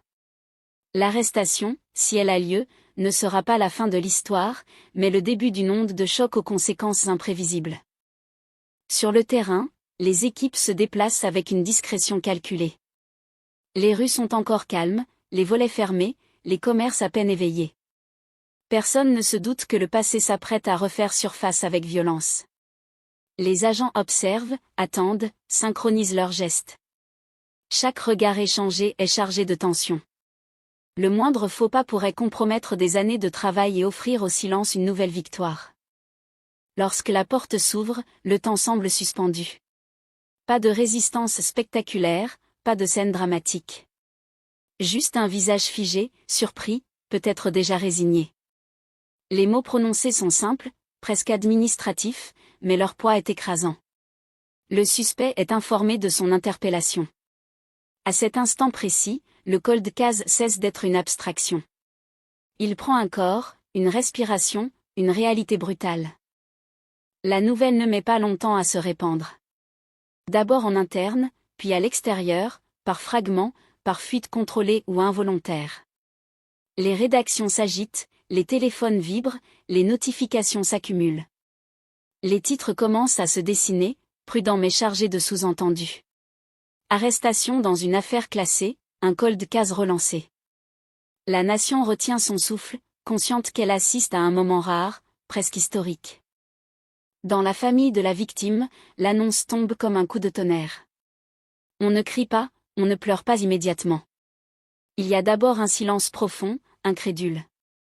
Les proches écoutent, posent des questions mécaniques, cherchent à comprendre ce que cela signifie réellement. Une arrestation n'est pas une réponse, mais elle brise l'immobilité. Après des années d'attente, quelque chose bouge enfin, et ce mouvement est à la fois libérateur et terrifiant. L'interrogatoire commence dans une atmosphère lourde. Les enquêteurs savent qu'ils marchent sur un terrain miné. Le suspect est préparé, conscient de ses droits, entouré de conseils. Les questions sont posées avec méthode, sans agressivité inutile. Chaque réponse est analysée, comparée, confrontés aux éléments accumulés. Les silences deviennent des outils, les hésitations des indices potentiels. Rien n'est laissé au hasard. À l'extérieur, la pression médiatique explose. Les chaînes d'information déroulent des éditions spéciales, les experts se succèdent, les hypothèses fleurissent. On parle de choc national, de vérité longtemps attendue, de justice enfin en marche. Mais derrière ces mots, l'incertitude demeure. Une arrestation peut tout aussi bien renforcer l'affaire que la fragiliser. Les enquêteurs le savent mieux que quiconque. Dans le quartier où tout a commencé, l'ambiance est électrique. Les habitants se rassemblent, chuchotent, observent chaque mouvement des forces de l'ordre. Certains reconnaissent le nom du suspect, d'autres prétendent ne jamais l'avoir remarqué. Les souvenirs se réécrivent en temps réel, influencés par l'émotion et la peur. Le passé, longtemps enfoui, se réinvente sous la pression de l'actualité. Au fil des heures, les premières informations filtrent. Rien de concret, rien de définitif, mais suffisamment pour nourrir l'imaginaire collectif. On évoque des éléments matériels, des recoupements, des témoignages tardifs. Les réseaux sociaux s'enflamment, amplifiant chaque rumeur, chaque détail sorti de son contexte. La frontière entre information et spéculation devient floue, dangereusement floue. Dans la salle d'interrogatoire, la tension ne retombe jamais. Le suspect nie, se contredit, parfois se replie dans un silence stratégique. Les enquêteurs avancent avec patience, conscients que la vérité, si elle existe, ne se livrera pas facilement. Chaque phrase prononcée est enregistrée, chaque nuance de ton décortiquée. Le cold case, autrefois muet, parle désormais par fragments, souvent incohérents, parfois troublants. La famille de la victime est tenue informée, par bribes. On leur rappelle que l'enquête est en cours, que rien n'est encore acquis. Cette prudence est nécessaire, mais elle est difficile à supporter. L'espoir, ravivé brutalement, devient presque douloureux. Les proches oscillent entre la satisfaction de voir l'affaire avancer et la peur de subir une nouvelle désillusion. À mesure que la journée avance, une certitude s'impose dans l'opinion publique, plus rien ne sera comme avant. L'arrestation a rouvert une plaie nationale, rappelant que le temps n'efface pas tout, que certaines vérités attendent simplement le bon moment pour émerger.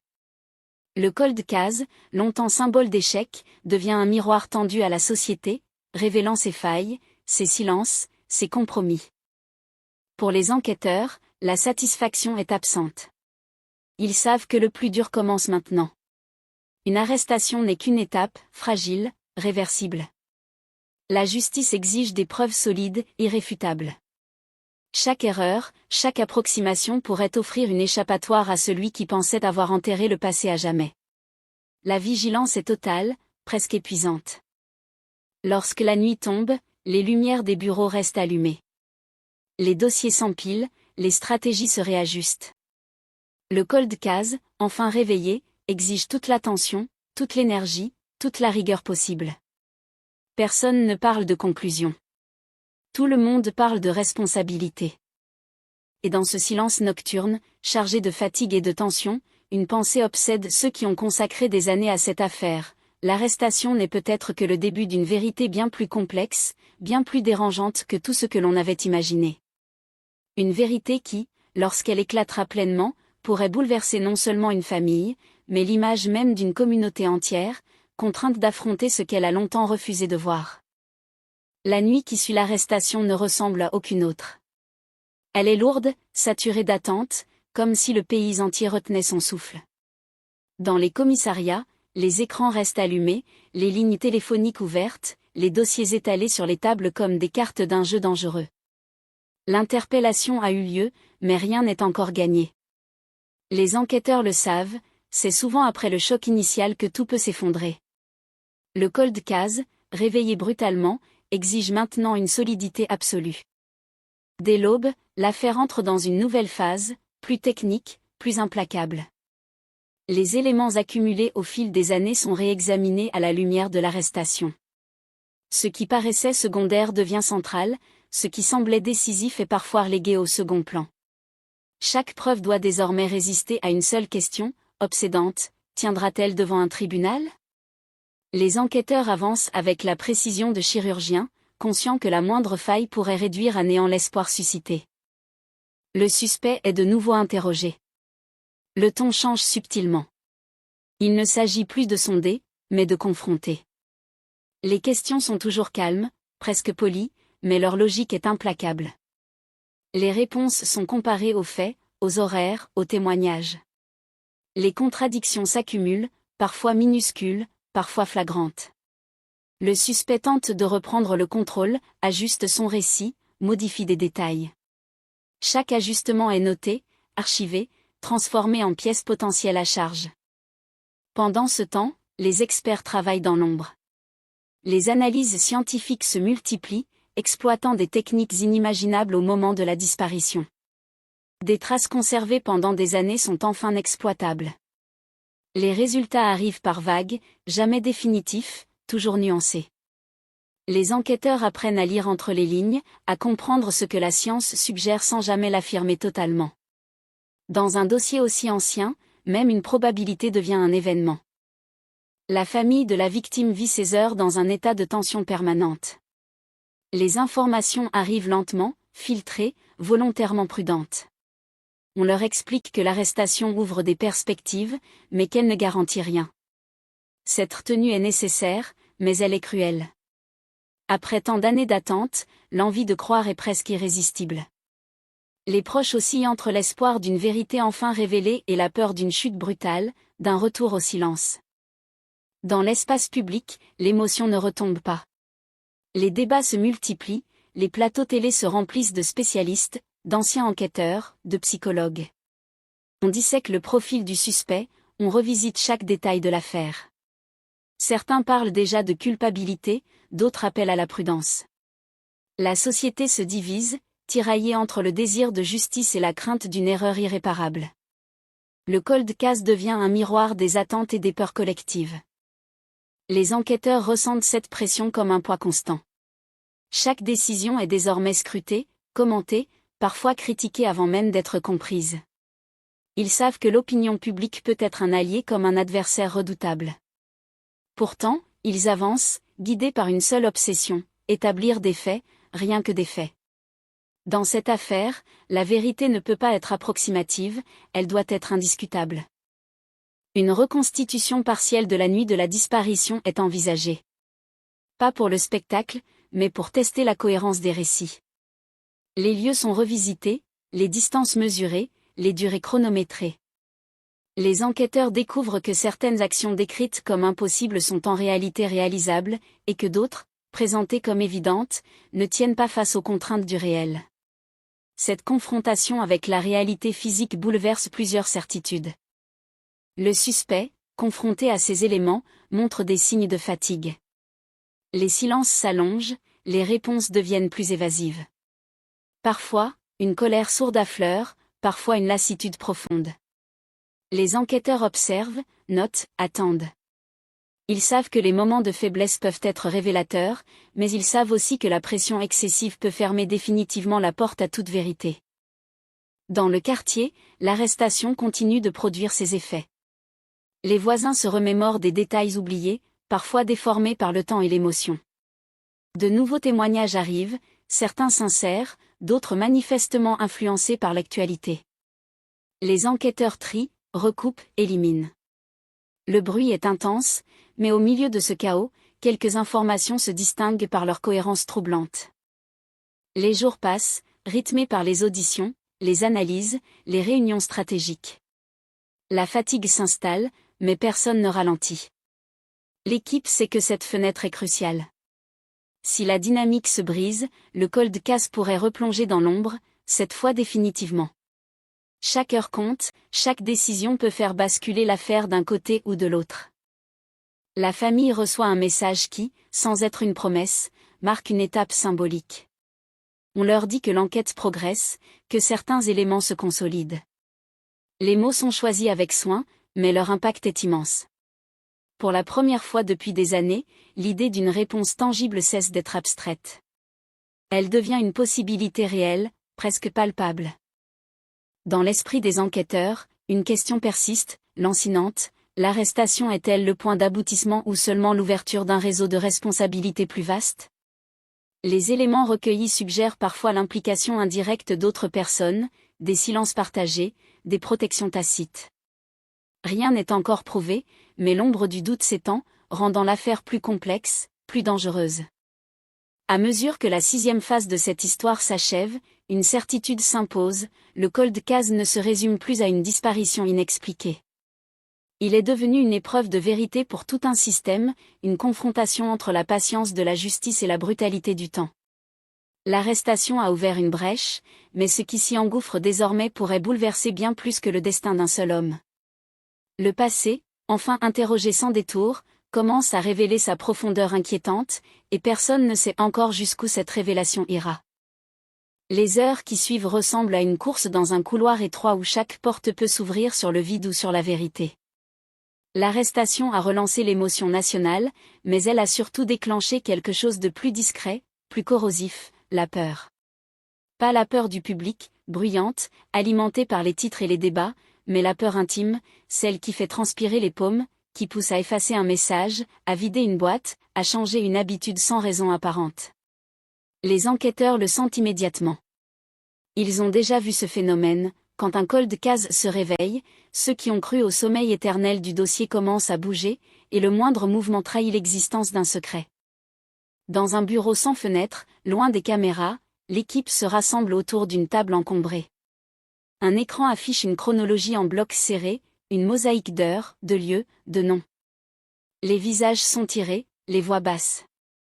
On parle de procédures, de délais, de perquisitions possibles. On sait qu'il faut frapper vite, avant que le suspect ou son entourage ne fasse disparaître ce qui reste. Mais on sait aussi qu'un pas trop large, une erreur de forme, et tout peut s'écrouler. La justice n'aime pas la précipitation. Le cold case, lui, n'a jamais aimé la lenteur. Le premier signal arrive comme une étincelle dans la nuit, une anomalie minuscule dans un ancien relevé, un détail que personne n'avait cherché parce qu'on ne savait pas quoi chercher. Une transaction banale, un mouvement sans importance à l'époque, qui prend aujourd'hui une autre signification. Ce n'est pas une preuve de meurtre, pas un aveu, rien d'aussi net. C'est simplement quelque chose qui ne colle plus, un grain de sable dans une machine restée immobile trop longtemps. Les enquêteurs le repèrent, se regardent, et comprennent qu'ils viennent peut-être de mettre le doigt sur un mécanisme caché. Ils relancent aussitôt des vérifications. Les écrans se remplissent de lignes, de dates, d'adresses. Les archives numériques s'ouvrent comme des tiroirs qu'on croyait vides. Les enquêteurs travaillent au scalpel, coupant dans le bruit, isolant le plausible, laissant les hypothèses s'effondrer une à une. La fatigue mord, mais personne ne s'arrête. Chaque minute perdue peut être une minute offerte à l'effacement. En parallèle, une autre pression s'installe, celle des témoins. L'arrestation a brisé un tabou, et les langues commencent à se délier, parfois par courage, parfois par intérêt, parfois simplement parce que l'air est devenu irrespirable. Des appels arrivent. Des gens affirment avoir toujours su. D'autres demandent l'anonymat avant même de parler. Les enquêteurs savent que beaucoup mentent, exagèrent, se trompent. Mais ils savent aussi que dans ce flot de bruit, une information pure peut surgir, fragile, et changer tout le dossier. Un ancien voisin, voix tremblante, lâche une phrase qui tombe comme un coup près. Il y avait une odeur, cette nuit-là, une odeur étrange, persistante, qui n'avait rien à faire dans une rue résidentielle. Il ne l'avait jamais dit, parce qu'il se sentait ridicule, parce qu'on lui avait déjà demandé tant de choses, parce que personne ne lui avait donné l'impression que ça comptait. Les enquêteurs ne réagissent pas, ne montrent rien. Ils notent. Ils relient. Une odeur n'est pas une preuve, mais c'est un fil. Et parfois, un fil suffit. Le suspect, lui, se ferme. Les premières auditions ont révélé des fissures, mais maintenant il semble avoir choisi une stratégie, le silence intelligent. Il répond par des phrases courtes, évasives, parfois avec une politesse glaciale. Il réclame des pauses, boit de l'eau, regarde l'horloge. Les enquêteurs observent son comportement comme on observe un animal qui a compris qu'il est encerclé. Ils attendent l'erreur, la micro-contradiction, le mot de trop. Ils savent que la vérité peut surgir au détour d'un détail, d'un réflexe, d'une irritation. La famille de la victime vit au rythme des notifications et des portes closes. On leur parle par fragments, toujours avec cette prudence qui ressemble à une cruauté. On leur dit que ça avance, que des vérifications sont en cours, qu'il faut préserver l'intégrité de l'enquête. Ils acquiescent, parce qu'ils n'ont pas le choix, mais leur esprit se déchire. Ils ont attendu des années. Et maintenant que le dossier respire enfin, chaque heure sans réponse ressemble à une provocation. Dans les médias, la frénésie atteint un niveau presque hystérique. Les chaînes tournent en boucle sur les mêmes images, les mêmes cartes, les mêmes visages floutés. Les présentateurs parlent de « révélations imminentes », les experts construisent des profils psychologiques sur des miettes. Les réseaux sociaux font pire, ils accusent, ils condamnent, ils inventent. Un nom circule, puis un autre, puis des dizaines. Des familles innocentes reçoivent des menaces. La communauté, déjà fragilisée, commence à se déformer sous la pression, comme un métal chauffé à blanc. Les enquêteurs doivent travailler avec ce bruit permanent en arrière-plan, et pourtant ils avancent. Une perquisition est obtenue. Le document, tamponné, signé, représente une victoire silencieuse. C'est une permission d'entrer dans le présent pour y chercher le passé. Quand ils arrivent sur place, ils savent que tout a peut-être déjà été nettoyé, trié, vidé. Mais ils savent aussi que les gens ne sont jamais parfaits. Il reste toujours quelque chose. Un oubli. Un objet relégué. Une trace qu'on ne sait pas voir. La maison, ou l'endroit visé, est ordinaire au point d'en être inquiétant. Des murs neutres, des meubles fonctionnels, une vie en apparence banale. Les agents entrent avec méthode. Ils photographient. Ils numérotent. Ils ouvrent des tiroirs, des boîtes, des sacs. Ils inspectent les recoins, les plafonds, les plaintes. Ils cherchent le mensonge dans la matière. Et dans un espace qui semble d'abord vide d'histoire, ils trouvent un élément qui oblige tout le monde à s'arrêter, un objet conservé, rangé, presque protégé. Pas forcément celui qu'on attendait, pas forcément incriminant au premier regard, mais trop particulier pour être là par hasard. Le temps se dilate. Un expert examine, porte des gants, ne touche qu'avec une délicatesse extrême. Les enquêteurs se taisent. Ils savent que ce moment est fragile, que l'excitation peut fausser l'analyse. Ils laissent la science parler, même si elle parle lentement. On scelle l'objet. On l'emporte. On remplit les formulaires. Chaque geste est une promesse, cette fois, on ne perdra rien. Dans la salle d'analyse, plus tard, l'attente devient presque insupportable. Les résultats ne tombent pas comme dans les films. Ils se construisent. Ils demandent des heures, des comparaisons, des confirmations. Les enquêteurs tentent de ne pas imaginer, mais l'imagination est un piège qui se tend tout seul. Ils pensent à la victime. À ses derniers instants. À ce que cela signifie si l'objet est lié à elle. À l'impact que cela aura sur la famille. À la violence du retour de réalité.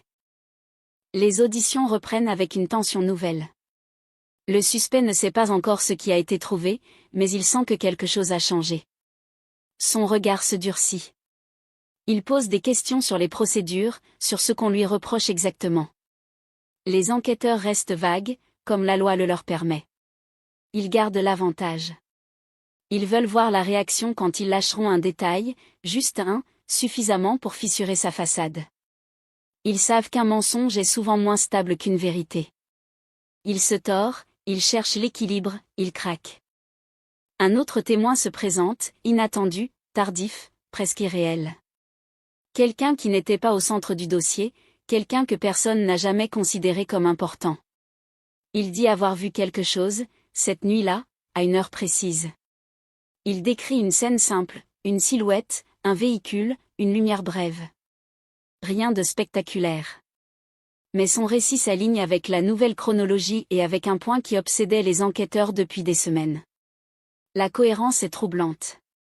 Trop troublante pour être ignorée. À ce moment-là, l'enquête prend une dimension plus dangereuse. Parce que si ce témoin dit vrai, alors l'affaire ne se résume plus à une disparition. Elle devient une séquence d'actions délibérées. Une décision. Un transport. Une volonté de dissimuler. Et cette volonté implique une psychologie froide, calculatrice, capable de tenir le silence pendant des années. La communauté, qui espérait une explication simple, commence à comprendre que la vérité pourrait être plus sombre que tout ce qu'elle avait imaginé. La famille est convoquée. Pas pour une déclaration publique, pas pour une cérémonie. Juste pour un échange. Le visage des proches se ferme dès qu'ils entrent dans le bureau. Ils ont appris à lire les nuances, à détecter la gravité dans un simple « asseyez-vous ». On leur parle avec prudence, mais aussi avec une franchise nouvelle. On leur dit qu'il y a des éléments concrets, que l'enquête progresse, que certaines hypothèses se confirment. Les mots « preuve » et « probable » flottent dans l'air comme des lames. Les proches ne pleurent pas tout de suite. Il y a d'abord une sidération froide, puis un tremblement, puis la réalisation que le temps, enfin, est en train de céder. Dehors, la nation continue de réclamer. Les gens veulent savoir. Ils veulent des détails, un nom, une photo, un récit. Ils veulent que l'histoire se boucle, comme on referme un livre. Mais un cold case n'est pas un livre. C'est une plaie. Et quand on la rouvre, elle saigne. Elle éclabousse. Elle révèle des couches qu'on ne soupçonnait pas. Dans la dernière partie de cette séquence, un appel arrive sur la ligne directe de l'équipe. Pas un appel anonyme de curiosité. Pas une rumeur. Une voix posée, maîtrisée, presque trop calme. Quelqu'un demande à parler à un enquêteur précis. Il ne veut pas expliquer pourquoi au téléphone. Il dit seulement qu'il détient une information qui doit être dite maintenant. Les mots sont simples, mais ils frappent comme un avertissement.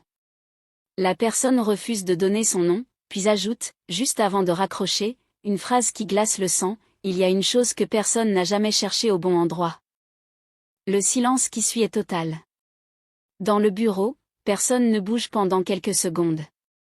Les regards se croisent, lourds de cette sensation rare, celle d'être au bord d'un précipice. Les enquêteurs savent que ce genre d'appel peut être une manipulation, un piège, une vengeance. Mais ils savent aussi que parfois, la vérité arrive sous forme de menaces ou de confessions déguisées. Ils notent l'heure, la tonalité, la durée. Ils relancent le numéro. Rien. Et tandis que la nuit tombe une nouvelle fois sur la ville, que les écrans continuent de tourner et que les rues se vident, l'enquête se retrouve suspendue à cette phrase, à cette promesse obscure d'un bon endroit jamais exploré. Le cold case, déjà réveillé, semble maintenant prêt à arracher sa vérité de force, comme si le temps lui-même, fatigué de se taire, avait décidé de parler enfin mais à sa manière, brutale, imprévisible, capable de transformer une arrestation en simple prélude à quelque chose de bien plus vaste, bien plus dérangeant, et peut-être, pour ceux qui ont vécu toutes ces années dans le confort du silence, bien plus dangereux que tout ce qu'ils avaient redouté. La phrase tourne en boucle dans la tête des enquêteurs comme un écho empoisonné, une petite sentence calme qui contient pourtant tout l'orage, personne n'a jamais cherché au bon endroit. Elle arrive au milieu de la nuit, elle s'accroche au mur, elle s'infiltre dans le moindre interstice du dossier, et soudain le cold case n'est plus seulement une affaire de preuves, de procédure et de chronologie, c'est une chasse au lieu, à l'endroit exact où le passé a été rangé pour ne plus jamais être retrouvé. Dans le bureau, il y a ce silence lourd, cette sensation qu'une main invisible vient de pousser une pièce essentielle sur l'échiquier. Les regards se croisent. Ils savent que l'appel peut être un piège. Ils savent aussi que les pièges, parfois, sont la forme la plus cynique d'une confession. Ils ne perdent pas une minute à discuter de ce qu'ils aimeraient croire. Ils discutent de ce qu'ils peuvent vérifier. La voix au téléphone n'a pas donné de nom, mais elle a donné un rythme, une intention, une nervosité maîtrisée. Ils réécoutent l'enregistrement, non pas pour entendre des mots, mais pour entendre l'absence de panique, cette manière de contrôler sa respiration comme quelqu'un qui a répété. Un enquêteur note que le timbre n'est pas celui d'un curieux, ni d'un fou. Un autre remarque une micro-hésitation au moment d'évoquer le bon endroit, comme si prononcer cette expression coûtait quelque chose. Rien de scientifique, rien de prouvable. Mais dans un dossier où tout a longtemps manqué, l'intuition devient une lampe torche dans un tunnel. Le matin arrive trop vite, avec une lumière pâle et une tension qui ne retombe pas. Sur le papier, il faut des autorisations. Il faut des raisons. Il faut des décisions validées. Dans la réalité, il faut agir sans offrir à quiconque le temps de nettoyer davantage. Les enquêteurs relisent les plans anciens, les cartes, les photos aériennes de l'époque. Il cherche un endroit qui a échappé aux premières recherches parce qu'il paraissait trop évident, trop anormal, trop fréquenté. Il liste les lieux couverts, puis ceux qui n'ont été regardés qu'à moitié.